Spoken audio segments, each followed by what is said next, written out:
In this episode of the SPS podcast, we're going to be discussing how you would use Maslow's hierarchy of needs in your modern working life.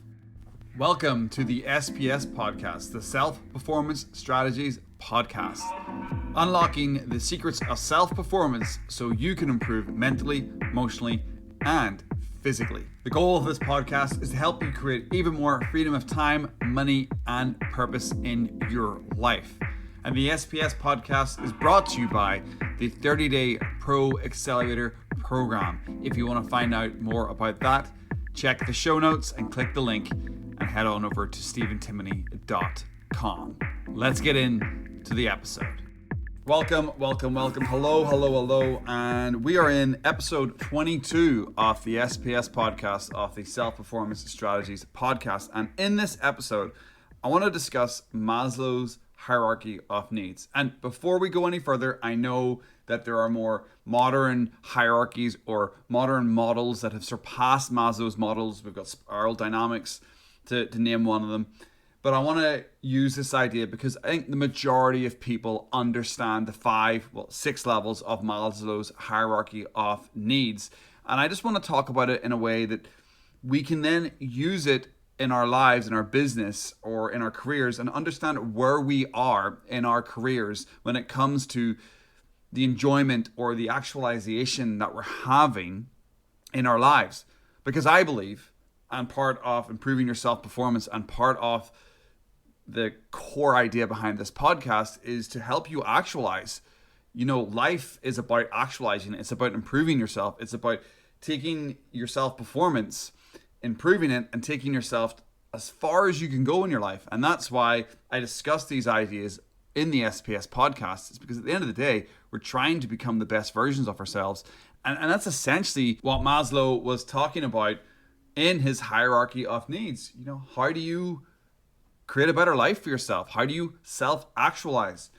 Before we jump in and discuss this idea any further, I want to share a quote, as I always do at the start of all my episodes. And this one comes from Abraham Maslow himself. He said, "Musicians must make music. Artists must paint. Poets must write if they are to be ultimately at peace with themselves. What human beings can be, they must be. They must be true to their own nature.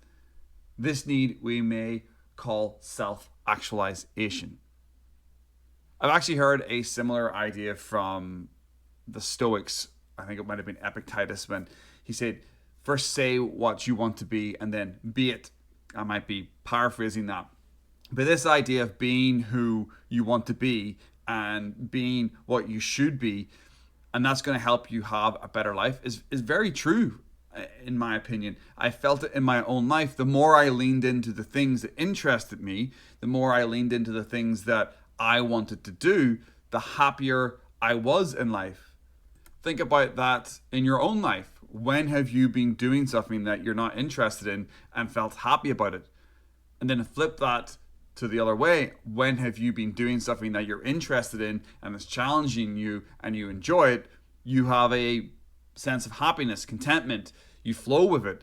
And I think that's what Maslow is ultimately saying here. He's saying that for us to self-actualize, we should do things that we're born to do. We should lean into our unique abilities. But to start, for those of you that don't know his hierarchy of needs, let me go through the 5 levels. Now, obviously there's a 6th level that is sort of beyond self-actualization. I think he called it transcendence. But very, very, very few people are ever going to get to that level. Talking 0.01% of people. You're talking monks, religious leaders. So let's focus on the main 5. I think that the majority of us can get to the 4th and the 5th one if we can focus in our lives. Now, the first level is survival, which we all know that's your basic, just need to eat and sleep and have shelter. The second one is security. It's having a house, having a job, having money coming in. The third one's belonging, where you're becoming part of a community. You feel better about where you are.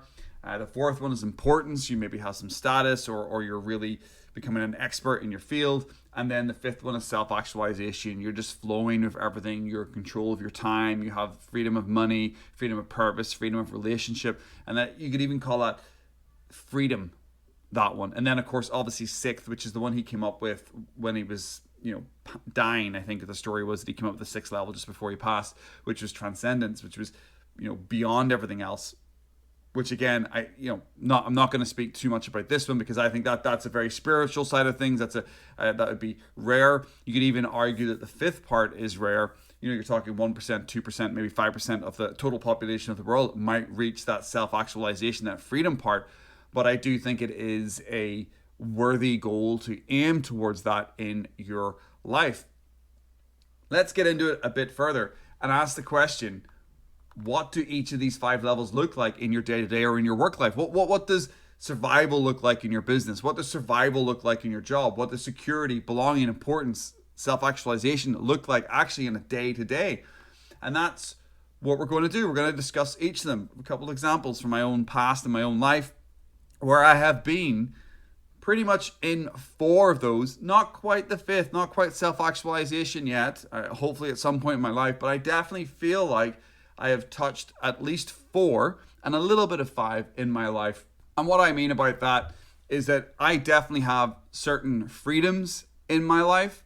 I don't have all the freedoms in my life. I haven't self-actualized in any great depth, but I've definitely felt it or seen it or understood it in a way that I can see a path towards it. And that's what I mean about touching 5. I'm certainly not in the 5th level. I'm certainly not self-actualized, but I can definitely see a pathway to it. And that's what I mean about touching 5 or seeing it in my life a little bit in certain areas.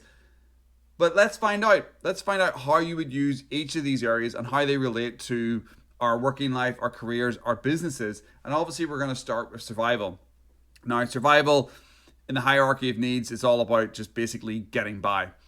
And when I look at this with a perspective of in your working life or your business life, you are just barely getting by. You work purely because you have to. You might even have a few jobs. You leave work as soon as you can. You're constantly watching the clock when you're at work, and you find work frustrating and you're not satisfied with your life. Now, I know earlier on in my career, in my early 20s, especially just after leaving university, I experienced this. I had 2 jobs. I got fired from one job. I was doing some factory work at one point. I couldn't wait to get out to go drinking and partying. I wasn't satisfied with my life, and I was living paycheck to paycheck. And at some points, I was barely getting by. Like, partly my own fault, if I'm being honest, because I was disappointed with my life and running away from my jobs and focusing on drinking and partying. But there was a good couple of years, especially in my early 20s, where I definitely was in survival, scarcity mindset, barely getting by.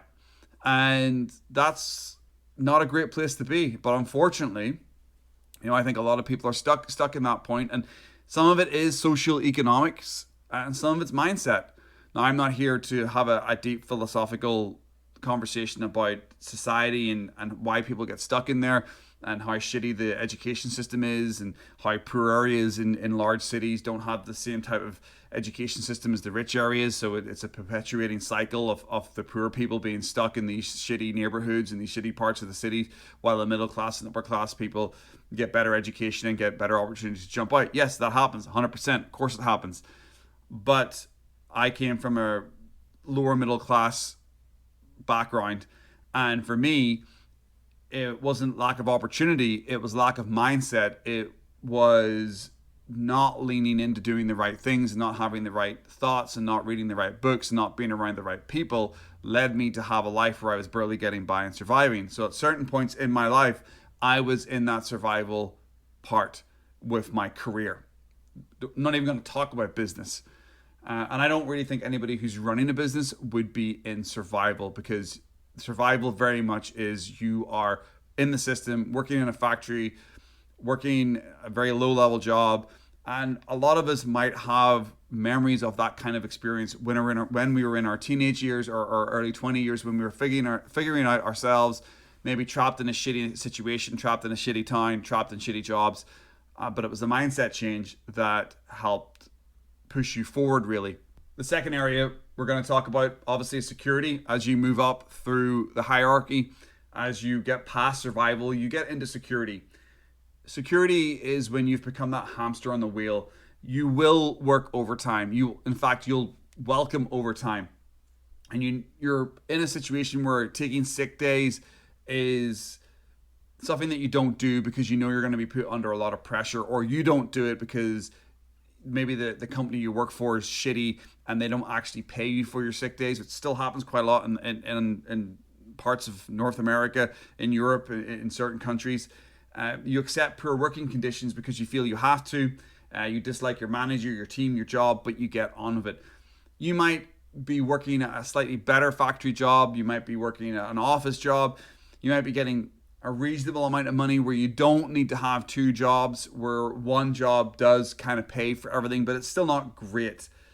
You're kind of clocking in, clocking out. And again, I've been there. I moved from being in survival, from being frustrated and not doing great in my jobs, to getting into that kind of like hamster in a wheel job. I worked retail, and that, when I read this about being a hamster on a wheel, being in an organization where you don't want to take sick days because you're not going to get paid for them, and that's going to affect your weekly wage, disliking your manager and the team and the people around you. Yeah, I was definitely there. I was definitely there when I was working retail jobs.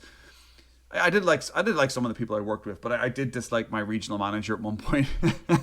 She was not a fun person to be around. But I guess I probably wasn't a fun manager or assistant manager back then when I was in my early 20s. In the retail world, I was probably a bit of a dick to her, so that's probably why we didn't get on.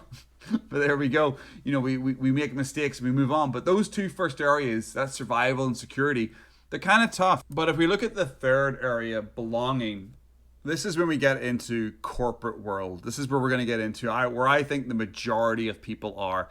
That comfortable life, that kind of stuck life. Now, belonging has its benefits because you're getting paid reasonably well. And this might even be a job that you created for yourself. You might not love that job, but it pays you enough that you feel like you belong to it. So this is where the first sort of entrepreneurial or business idea can come into using the hierarchy of needs. I don't think there's entrepreneurs out there who are in survival or who are in security, because any entrepreneurial endeavor has an opportunity to scale, has an opportunity for you to have more control over your time, your money, your freedoms, who you work with. But I do feel like some entrepreneurs and business people have created a corporate job for themselves. They've literally created a job which they don't particularly like, but it brings in the money. But for the general overview, what does it mean in this level 3, in the third stage of the hierarchy of needs? Well, you feel connected, but you also feel stuck. I don't know if anybody's ever felt like that in their life, but I definitely felt like that in the office jobs and the sort of more higher level retail jobs that I had. I would often ask myself, is there more? Is this it? Is this life? You may enjoy 60-70% of what you do, maybe a little less, maybe a little more. You may feel like you're part of something larger than yourself. When you work for a big organization, you understand that if you work for a company that has big goals, that you can see that, oh yeah, I work for this insurance company and they're trying to help people do this, or I work for this, food company and they're trying to, make people more healthy, or I work for this clothing company and they're got some unique ideas around sustainable clothing. I don't know what that is for you, but you generally, when you work for a large organization, you can tap into the values and the goals of that organization, so you can feel like you're part of something bigger than yourself. You may even be proud that you have a good job, that you have money coming in, that you can take your family on holidays, that you can maybe even buy a house, but you would still leave the place that you work really quickly for another opportunity for a little bit more money or some type of life development.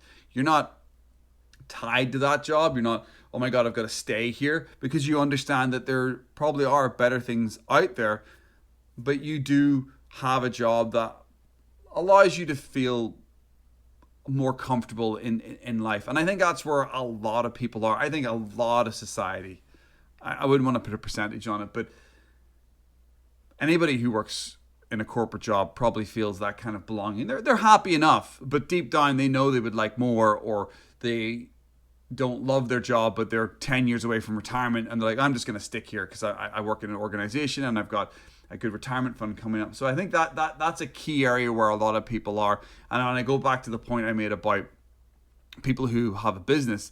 I know some entrepreneurs like this that have created a job that they don't love what they do, but it brings in the money. I even have clients that have recently dropped that type of work from their portfolio. They have one business that they really, really like, and it's something that they love doing, and it's something that they can scale. But then another part of their business or another income streams was based around work they didn't like doing. So they dropped it and they've focused their whole attention onto the stuff that they do like. So they've left the belonging part behind them. They've said, hey, I'm not going to do that anymore because I don't like doing that. It's a job and I don't want a job. I want something that makes me feel more important than a job. And that is a loose segue into moving on to the fourth part of Maslow's hierarchy of needs, and that's importance.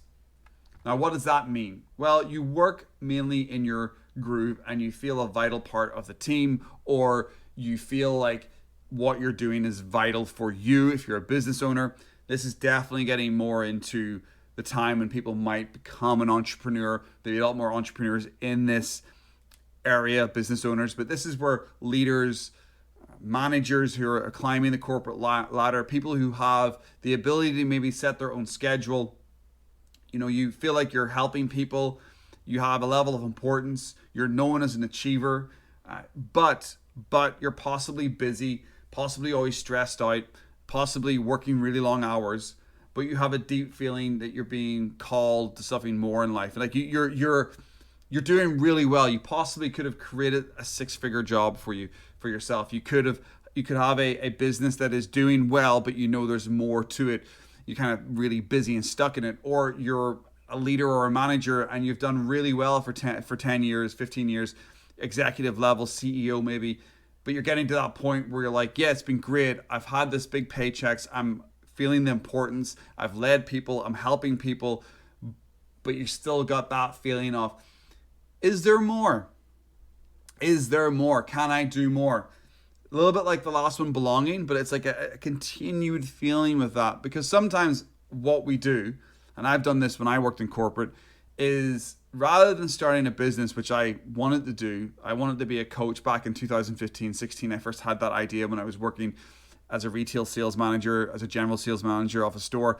My staff used to call me, or my team, used to call me coach, and I really liked that. And I was like, I would love to coach people. But I ended up getting a job in insurance and ended up becoming a project manager, six-figure roles, leading teams.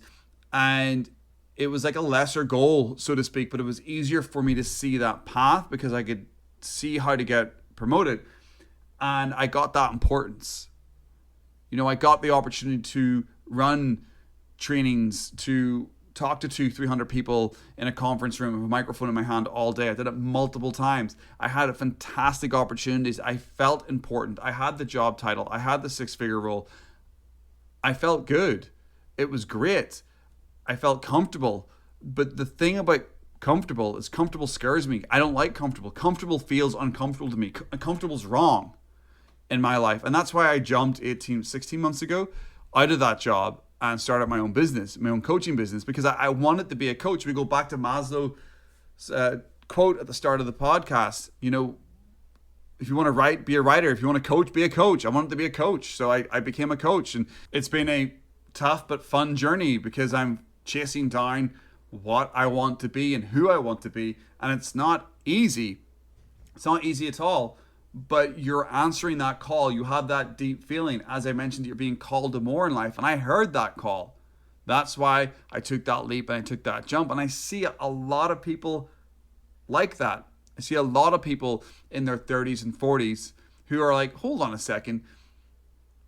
Can I do more? I'm important. I've got a good job. I've got the family. I've got the car. I've got a lot of the trappings of success. But if I want to actualize, if I want to get to the next level, I need more freedoms. And the only way that you can get freedoms truly, and I know I've talked about business owners and entrepreneurs before in this, but I think when you first start your business, you probably slip down the hierarchy of needs a little bit because you get into survival, you get into belonging because you're doing everything. You're not always doing your unique ability when you first start a business. And I'm going through this right now. I am doing a lot of things that are not comfortable for me. I'm doing a lot of things that aren't necessarily my skill set, but I'm learning them because I need to have a basic grasp on them before I would hire somebody else to do them. And that's part of being a solopreneur. It's part of being an entrepreneur. It's part of running your own coaching business, that you may take that step back. But ultimately, what I'm saying in this podcast and what I'm saying about the fifth part of Maslow's hierarchy of needs is, in life, if you want to create freedom of time, freedom of money, freedom of relationship, and freedom of purpose, you need to work for yourself. That's how you self-actualize. You self-actualize by becoming an entrepreneur. Entrepreneurship is personal development disguised as a business. Entrepreneurship is self-actualization disguised as a business. You want to help others. You want to inspire them to do their best. That's what a lot of entrepreneurs want to do. That's what I want to do as a coach. You love what you do, and you would do it for free, but you know you're going to get paid well because what you do has a lot of value to it. What you do helps other people actualize in their own lives. You have time, location, and financial freedom. You got that because you took the leap to self-actualize. You got that because you took the leap to create these freedoms in your life. And you have the ability to explore who you are and grow exponentially.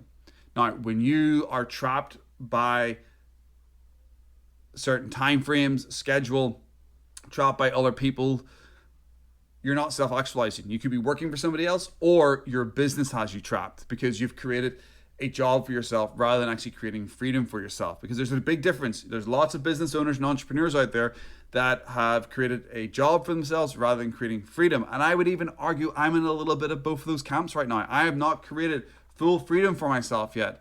And I'm very open in saying that. That is part of my journey. I am still to create that truly self-actualized job for myself, that truly self-actualized business for myself, where I get to have complete control, freedom of time, freedom of money, freedom of location.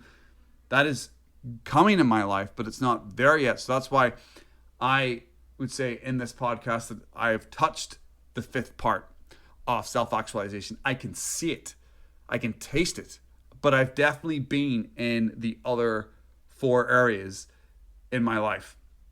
100%, especially survival, being there earlier on in my career.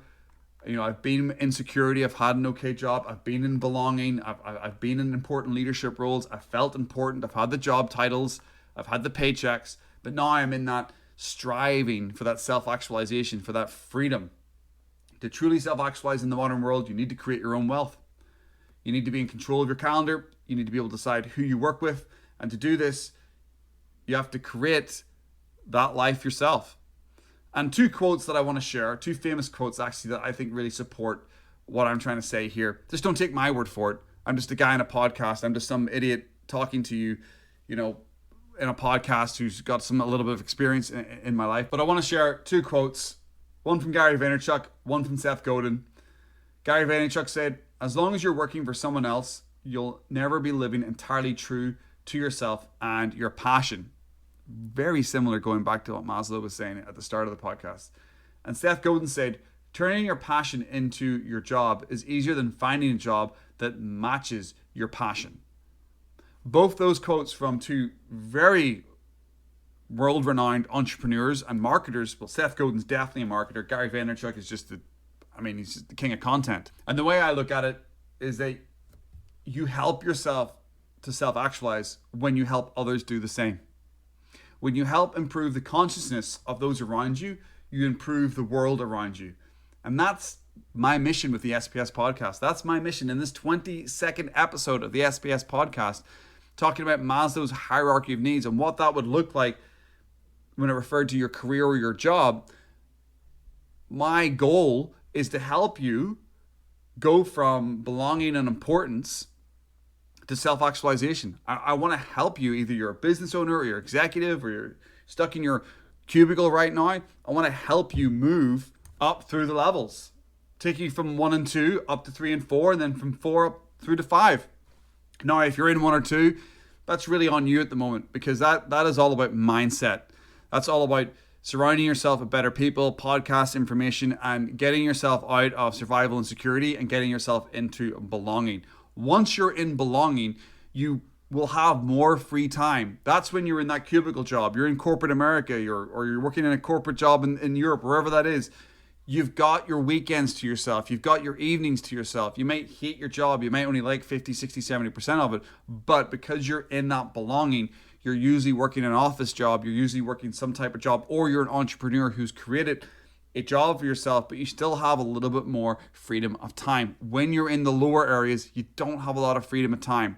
You don't have the ability to really focus on anything else but just getting by. But when you're in belonging, that's when you can start looking higher and looking at that self-actualized journey, because you need to get yourself out of just surviving and security. You need to get yourself into belonging, and that will give you the view of like, okay, well, how do I then crack the next level? Because it wasn't until I started working in those type of retail, higher level management retail jobs where I had more free time.